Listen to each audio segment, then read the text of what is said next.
নমস্কার, কেমন আছেন আপনারা সবাই? আশা করছি ভালো আছেন। আর চলে এলাম একটা স্ন্যাক্সের রেসিপি নিয়ে। আজ বানাবো চিলি বেবিকর্ন। তার জন্য এখানে বেবিকর্নগুলোকে লম্বা লম্বা করে কেটে ধুয়ে জল ঝরিয়ে এবার প্রেসারে সিদ্ধ করব। তার জন্য এখানে দিলাম পরিমাণ মতো লবণ, দিয়ে পরিমাণ মতো জল দিয়ে তাকে একটু মিশিয়ে 4-5টা সিটি মারব, নাহলে ভালোভাবে সিদ্ধ হবে না। আর এটা সিটি মেরে দমে রেখে তারপরে খানিকক্ষণ বাদে এটাকে জল ঝরিয়ে নেব। জল ঝরানোর পরে এটাকে এর মধ্যে আর কি একটা পাত্রে নিয়ে কর্নফ্লাওয়ার, লবণ, হলুদ, লঙ্কার গুঁড়ো দিয়ে এটাকে ভালো করে মাখবো। এই যে বাটিতে নিয়ে নিয়েছি, এটার মধ্যে দিচ্ছি পরিমাণ মতো লবণ, হলুদ, লঙ্কার গুঁড়ো, আর যেহেতু লবণ দেওয়া আছে একটু গোলমরিচের গুঁড়ো দিচ্ছি, দিয়ে ওইটাকে ভালো করে মাখবো। এদিকে কড়াই গরম হয়ে গেছে, কড়াইতে দিয়ে দিলাম তেল।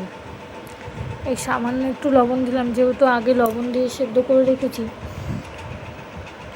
এটাকে মিশিয়ে নিচ্ছি। এবার দেবো কর্নফ্লাওয়ার, যতটা আর কি লাগবে শুকনো শুকনো করে মাখবো, এতে আর কোনো জল দেবো না এক্সট্রা।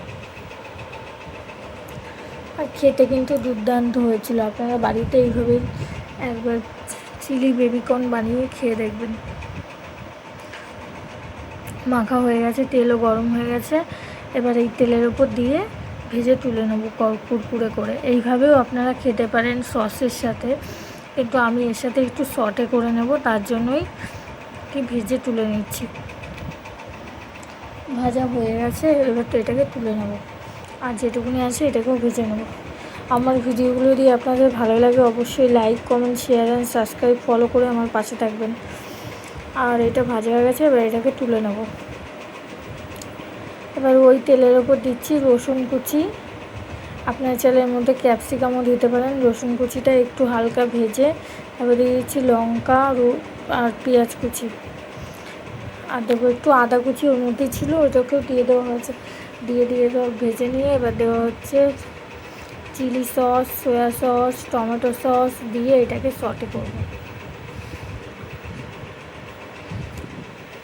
টমেটো কেচাপটা দেওয়া হলো, দিয়ে এবার এটাকে ভালো করে সসটা বানিয়ে একটু জল দিয়ে এটাকে করা হবে। ফুটে এসছে, এবার এগুলোকে দিয়ে ভালো করে মিশিয়ে নামিয়ে নিলে রেডি চিলি বেবিকর্ন। কেমন হলো আপনারা অবশ্যই জানাবেন। আর যদি ভালো লাগে অবশ্যই একটা লাইক করে পাশে থাকবেন।